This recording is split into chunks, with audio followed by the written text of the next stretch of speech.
Isn't it amazing how trends change so quickly? Remember when these things were so cool and everybody had to have the latest, greatest fidget spinner? You probably even had one that lights up or lit up and did all types of sort of tricks for you. And you probably got one from your neighborhood grocery store, as well as your church, as well as anybody that was trying to hand you these types of things. Now it seems that everybody has some other thing that's at the top of your must-have list. So I feel like I'm the only person maybe in the world that still uses fidget spinners.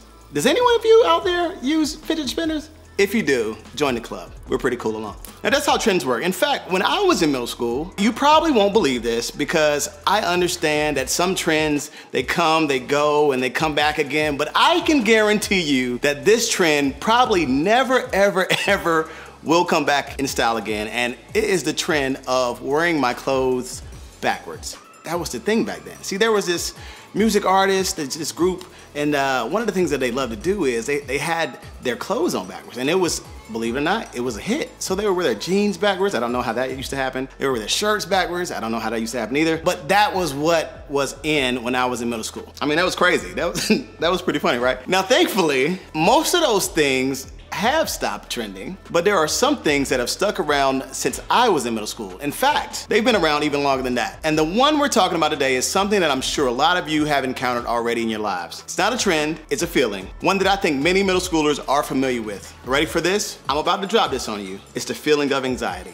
Okay, so let's pause and break this down. I think as middle schoolers, a lot of us don't really use or think about the word anxiety all that much, you know? When we feel like we're under pressure, or worried, or feel restless, many of us would describe it as stress. And being stressed out, listen, I think we've all been there. Stress is our body and mind's response to certain situations in life. Now, maybe you made a bad decision and you're worried about how your parents will react. Stress. Maybe you have a big game coming up and you feel like your whole team is dependent on you. Stress. Or maybe you got into a fight with your best friend and you don't know how to repair their relationship. Stress. You see, when our thoughts or our situations in our lives make us feel frustrated, nervous, worried, or angry, our bodies and our minds react. That's stress. It can make our bodies do strange things like having sweaty palms, a rapid heartbeat, and even difficulty sleeping. It can also make us feel things like restlessness, nausea, and irritability. But you know what's surprising about stress? It's not always negative. And you're probably thinking, how can stress be good?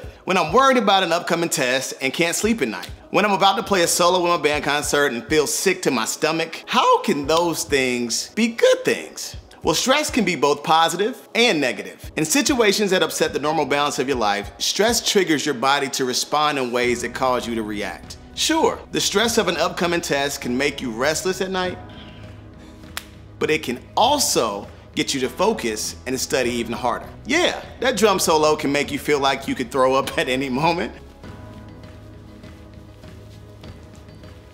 But it can also give you the jolt you need to play your best. Stress is also usually short-term and a reaction to something specific in our lives. When the stressful moment is over or the situation is resolved, typically the stress goes away for the time being. But anxiety, well, that's different. While stress is a situational, temporary response, anxiety is different. Now, let me clue you into something.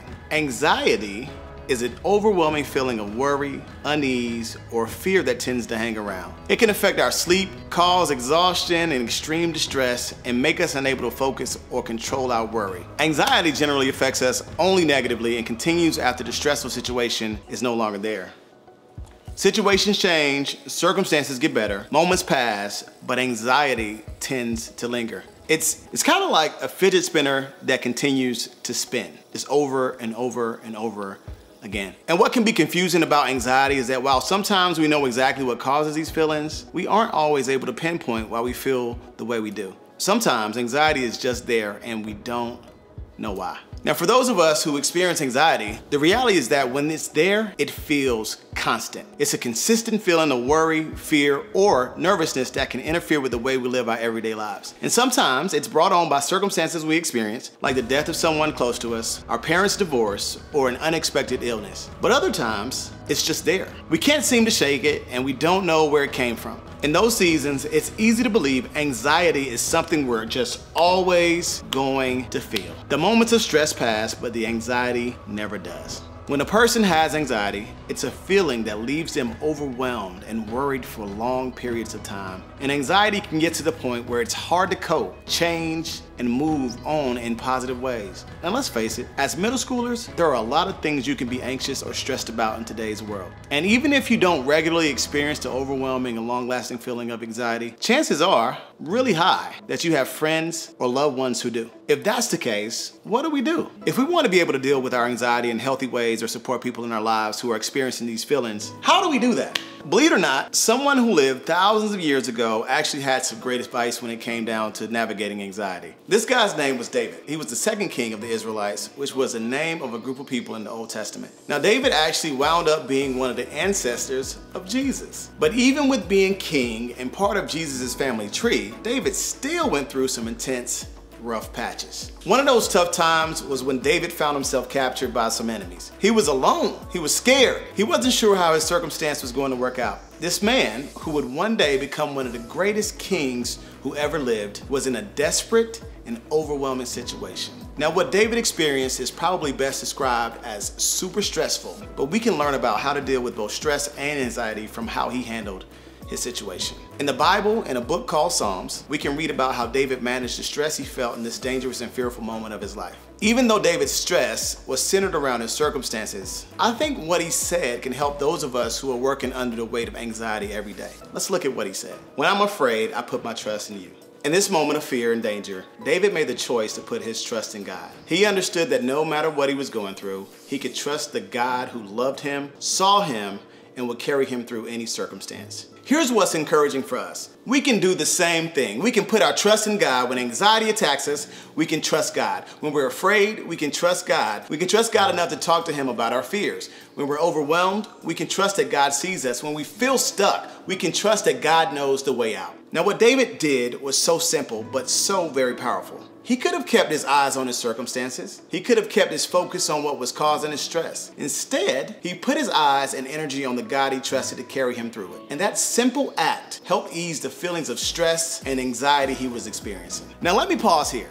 I realize that dealing with something as big and scary and overwhelming as anxiety isn't always this simple. Now, while sometimes saying, "God, I trust you," is all that it takes to wipe out every ounce of anxiety, it's not always that easy. While I certainly believe that God can do it, I also know that sometimes it takes more than shifting our focus and our trust toward God. We can know and believe in and trust God, but still experience a lot of anxiety. Trusting God is not always a quick fix, but it's always a step in the right direction. David's circumstances didn't change right away, but in that moment, he was able to direct his focus and give his fears to God. He reminded himself of what's true about God, that we can trust him no matter how we feel or where we find ourselves. While David may not have given us the 100% cure for our anxiety every single time, he did give us the starting point to deal with it. We can practice breaking the cycle of anxiety by choosing to trust in God. You see, while anxiety can be a powerful force in our lives,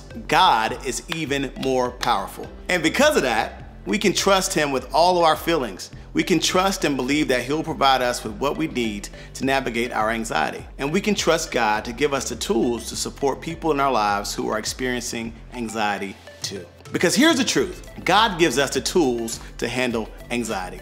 We can trust God to give us the tools we need to handle our own anxiety and to support others who are experiencing those feelings. Have you ever seen one of these things before? It may look a little familiar. It's a toolbox. Now, maybe you don't have one, but maybe there's somebody that you know that has one. But it's used to hold so many different tools, and we use the tools inside to build things or fix things or whatever the case may be. Maybe you need to hang a picture frame. So what you would do with that is you might use something as simple as a hammer and some nails. So it's a small job, and we just need a few things to get the job taken care of. But other times we need a lot of tools to get the job done. Maybe we're building an entire deck, so we need a saw. One of these things right here, maybe a hammer, I don't know. Maybe even a wrench. You know what, maybe I need even some pliers just to get the job done. You know what? I think we need every tool in our toolbox for that kind of job. Now, dealing with stress and anxiety is a lot like the tools in this toolbox. Like these right here. Now, there are different tools to help us with different things, and sometimes we need just a few of those tools, There it is. And other times we need all of them. So I might need the wrench, the saw, the pliers, everything.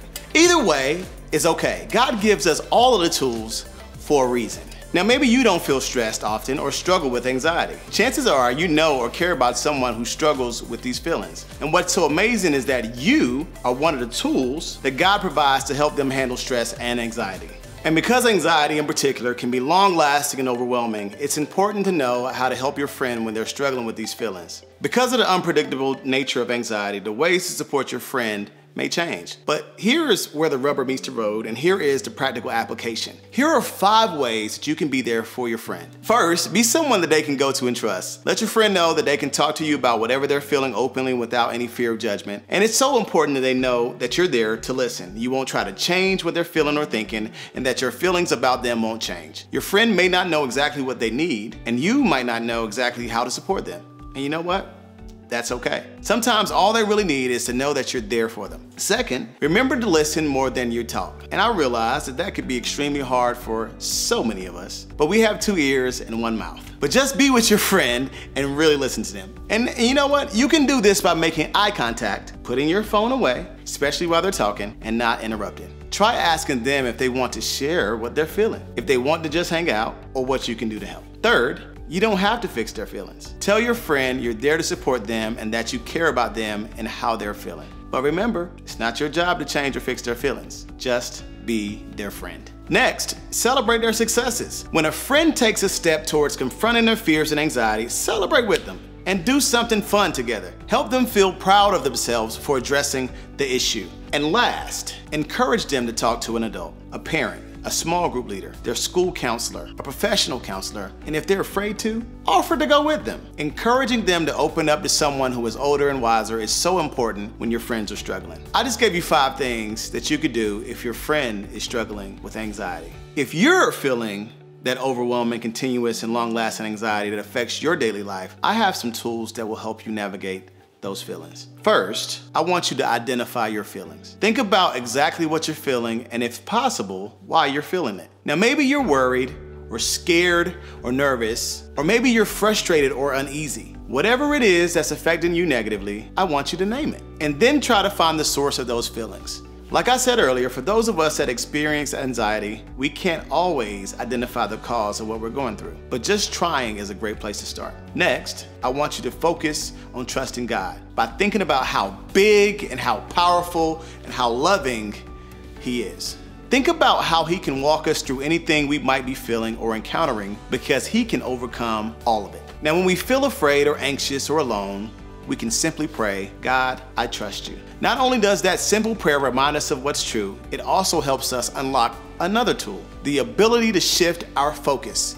As David showed us, one of the best things we can do when we experience anxiety is to take our focus off of what's overwhelming us. Instead, we can choose to remember what's true about God, that He's for us and He will help us. And last, I want you to seek out tools that God gives us. God has filled your toolbox with people like your small group leader, your parents, your trusted friends, and most importantly, professional counselors who can help you navigate your anxiety. God has given us access to things like medication and exercise and rest and other healthy habits to manage our feelings. They're all a part of the toolbox. In some seasons, you may need only 1 or 2 of those tools to get by, and others you may need more. Either way, the best thing you can do is to get the help you need. Here are a few ideas of where to start. The first thing you can do is care for yourself. How are you taking care of yourself? Are you resting? Are you eating well? Are you exercising? Are you sleeping at night? Believe it or not, paying attention to each of these things can really be helpful. So the next time you feel stress and anxiety creeping in,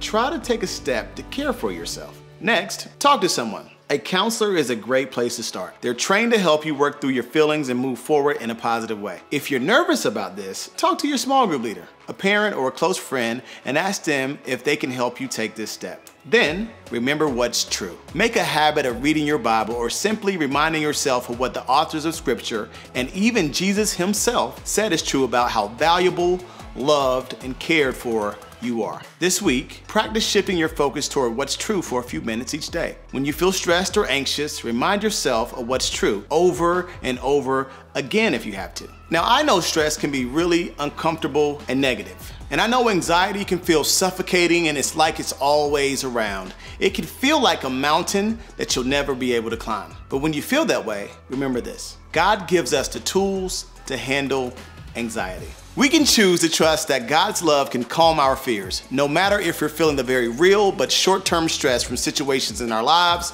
or the long-lasting and overwhelming worry caused by anxiety. There's hope. When we put our trust in God and use the tools He's given us, we can find ways to move forward. And God gives us the tools to handle anxiety in our own lives and the tools to support others. So as we finish up today, I want you to ask yourself, what's one tool I can use to handle my stress or anxiety, or to support others who are experiencing those feelings? Peace. See ya.